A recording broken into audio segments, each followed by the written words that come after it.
നൂർ ജലീല എനിക്ക് നേരത്തെ അറിയാം, ഞങ്ങളുടെ പഴയ ഫ്രണ്ട്സാണ്. ഞങ്ങൾ രണ്ടുപേരും കൂടെ ഒന്നിച്ച് അഭിനയിച്ചിട്ടുണ്ട്. എന്നുവെച്ചാൽ ഞങ്ങൾ കോ ആക്ടേഴ്സ്, ഞങ്ങൾ ഒന്നിച്ച് വർക്ക് ചെയ്തിട്ടുള്ള ആൾക്കാരാണ്. ഒരു പരസ്യചിത്രത്തിൽ വളരെ അതിൽ സാധാരണ കുട്ടികൾ ഒരുപാട് പേരുണ്ടായിരുന്നു അവർ. പക്ഷെ അവരെക്കാളൊക്കെ സ്മാർട്ടായിട്ടും എല്ലാ കാര്യത്തിലും മുന്നിട്ട് നിന്നത് ഈ കുട്ടിയാണ്. അതുകൊണ്ടാണ് ഞാൻ പെട്ടെന്ന് എനിക്ക് എവിടെയും ഇതിനെ കണ്ടിട്ടുണ്ടല്ലോ എന്ന് തോന്നിയപ്പോഴാണ് ഈ പരസ്യചിത്രത്തിൻ്റെ ഓർമ്മ വന്നത്. പൊളിച്ചു കേട്ടോ. അതും വയലിൻ വായിക്കുന്ന കുട്ടിയാണ്, മ്യൂസിക്കുണ്ട്, സംഗീതമുണ്ട്. അപ്പോൾ ജീവിതത്തിൽ ഒരു സംഗീതവും താളവും കണ്ടെത്തുന്നവരാണ് ഇതിൽ ഭൂരിപക്ഷവും എന്നുകൂടെ നിങ്ങൾ മനസ്സിലാക്കുക. എനിക്ക് നൂർ ജലീലയെ കണ്ടപ്പോൾ വളരെ സന്തോഷം തോന്നിയത് അവൾക്ക് ഒരു പുതിയാപ്പിളയുണ്ട്. എനിക്ക്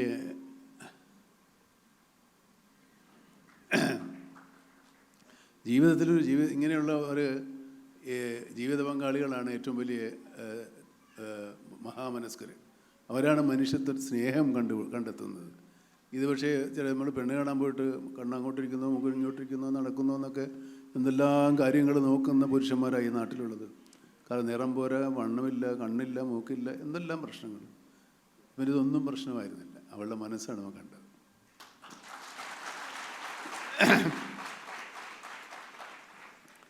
നമുക്കാർക്കും തോന്നാത്തത് തോന്നുന്നവരാണ് നമ്മുടെ മുമ്പിലിരിക്കുന്ന എല്ലാവരും.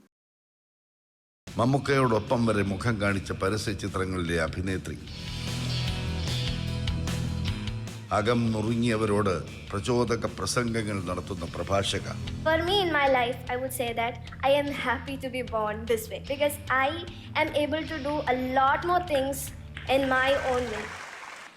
മമ്മൂക്കയോടൊപ്പം ആഡ് ഫിലിമിൽ അഭിനയിച്ചു എന്ന വീഡിയോയിൽ കണ്ടപ്പോൾ മമ്മൂക്കയുടെയും നൂറിൻ്റെയും എക്സ്പ്രഷൻ ഞാനേ കണ്ടുള്ളൂ എന്നാണ് എൻ്റെ വിശ്വാസം. പക്ഷെ നിങ്ങളെല്ലാവരും കണ്ടു എന്നെനിക്ക് മനസ്സിലായി.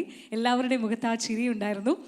കൈകാലുകൾക്ക് വളർച്ചയില്ലാതെ ജനിച്ചിട്ടും ചിത്രകാരിയും ഗായികയും മോട്ടിവേഷണൽ സ്പീക്കറും സാമൂഹ്യ പ്രവർത്തകയുമായി മാതൃക സൃഷ്ടിച്ച നൂർ ജലീല ഈ വർഷത്തെ വനിതകൾക്കുള്ള ഫീനിക്സ് പുരസ്കാര ജേതാവ്. നിറഞ്ഞ സ്നേഹത്തോടെ വേദിയിലേക്ക് നൂർ ജലീലയെ ക്ഷണിക്കാം. നൂർ.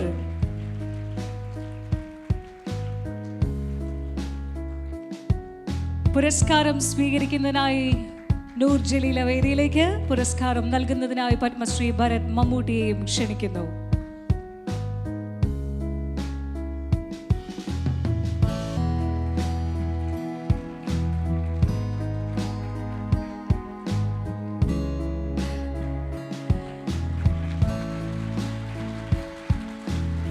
ക്യാഷ് അവാർഡും കീർത്തിപത്രവും നൽകുന്നതിനായി ഡോക്ടർ ജോൺ ബ്രിട്ടാസ് എം പിയെ ക്ഷണിക്കുന്നു.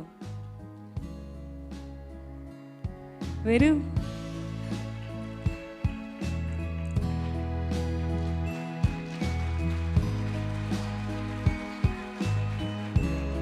ക്യാഷ് അവാർഡും കീർത്തിപത്രവും നൽകുന്നതിനായി ഡോക്ടർ ജോൺ ബ്രിട്ടാസ് എം പിയെ ക്ഷണിക്കുന്നു.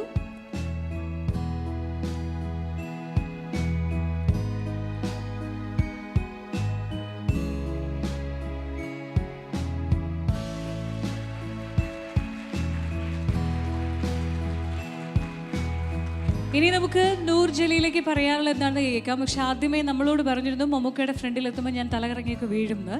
തലകറങ്ങി വീഴാറായോ? എന്താണ് അവസ്ഥ നൂർ?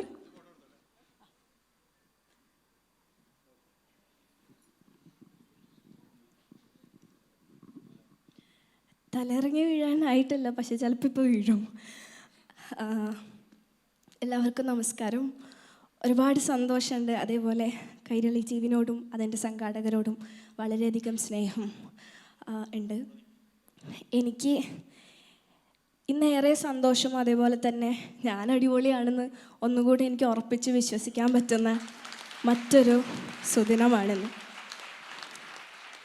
ഒരു 2 കൊല്ലം മുമ്പാണ് സ്റ്റേപ്പ് റോബോട്ടിക്സ് ആൻഡ് എൻജിനീയറിങ്ങിൻ്റെ ആഡിലും മമ്മൂക്കാൻ്റെ ഒപ്പം സ്ക്രീൻ ഷെയർ ചെയ്യാൻ പറ്റിയ ഒരു വലിയ ഭാഗ്യം ഉണ്ടായിരുന്നത്.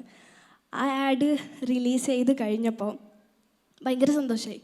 അത് കണ്ടു കഴിഞ്ഞപ്പോൾ സന്തോഷം കൊണ്ട് പ്രഷർ കുറഞ്ഞ് പാനിക്കടിച്ച് ഹോസ്പിറ്റലിൽ കൊണ്ടുപോയി ഡ്രിപ്പിട്ട വ്യക്തിയാണ് ഞാൻ. അതുകൊണ്ട് സന്തോഷം വന്നാൽ തലയിറങ്ങി വീണൊരു സ്വഭാവം എനിക്കുണ്ട്. ശരിക്കും പറഞ്ഞിട്ടുണ്ടെങ്കിൽ ഡിഫറെൻ്റ്ലി ഏബിൾഡ് ആയിട്ടുള്ള കുട്ടികളുടെ പാരൻസും കുറച്ചും കൂടെ ഡിഫറെൻ്റ് ആയിരിക്കും, അടിപൊളി ആയിരിക്കും എന്ന് ഞാൻ പലപ്പോഴും കേട്ടിട്ടുണ്ട്. നേരത്തെ വീഡിയോയിൽ പറഞ്ഞ പോലെ ജനിച്ചതിന് ശേഷം കുട്ടീനെ കാണണോ എന്നുള്ള ചോദ്യത്തിന് മുമ്പിൽ എൻ്റെ ഉപ്പ പറഞ്ഞിരുന്നു, എൻ്റെ മോളല്ലേ, എനിക്ക് കാണണ്ടേന്ന് ചോദിച്ചു. ജീവിതം എന്ന് പറഞ്ഞിട്ടുള്ള വലിയ ഭാഗ്യം കിട്ടിയിട്ടുണ്ടെങ്കിലും ജസ്റ്റ് ഇപ്പം മിസ്സായി പോകുമെന്നുള്ളൊരു സിറ്റുവേഷൻ വന്നെങ്കിലും എൻ്റെ ഉപ്പ അവിടെ സ്ട്രോങ് ആയതുകൊണ്ട് എനിക്കിന്ന് ജീവിക്കാൻ പറ്റി. ഇന്ന് ഞാൻ എന്തായിട്ടുണ്ടോ ആ ഒരു നിലയിൽ എത്തിയതിന് എൻ്റെ ഉമ്മാക്കും ഉപ്പാക്കും എൻ്റെ ഇത്താത്താക്കും ഭയങ്കര വലിയൊരു പങ്കുണ്ട്. ആ ഉമ്മേനെ ഉപ്പേനെ ഞങ്ങൾക്കും കൂടി ഒന്ന് കാണണം. വേദിയിലേക്ക് വരാമോ? ഇത്താത്തയുണ്ട്. ഇത്താത്തയും വരൂ. ഇവരാണെന്ന് നൂറ് ഇവിടെ നിൽക്കാനുള്ള കാരണക്കാർ. അവർക്ക് കൊടുക്കണം നിറഞ്ഞ കൈയടി എന്ന് പറയാതിരിക്കാൻ സാധിക്കില്ല.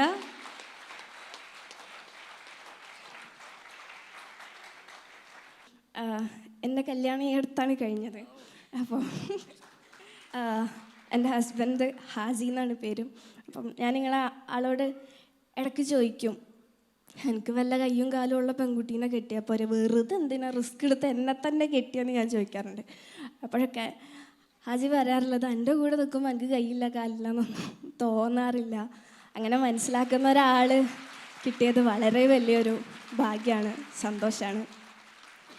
എൻ്റെ ജീവിതത്തിൽ ഞാൻ ഫേസ് ചെയ്ത എല്ലാ പ്രയാസങ്ങളോടും ഒഴിവാക്കിയ ആളുകളോടും നോവിച്ച മനുഷ്യന്മാരോടും എല്ലാവരോടും സ്നേഹം. കാരണം നിങ്ങളൊക്കെയാണ് എൻ്റെ ഉള്ളിൽ ആ തീ കത്തിച്ചത്.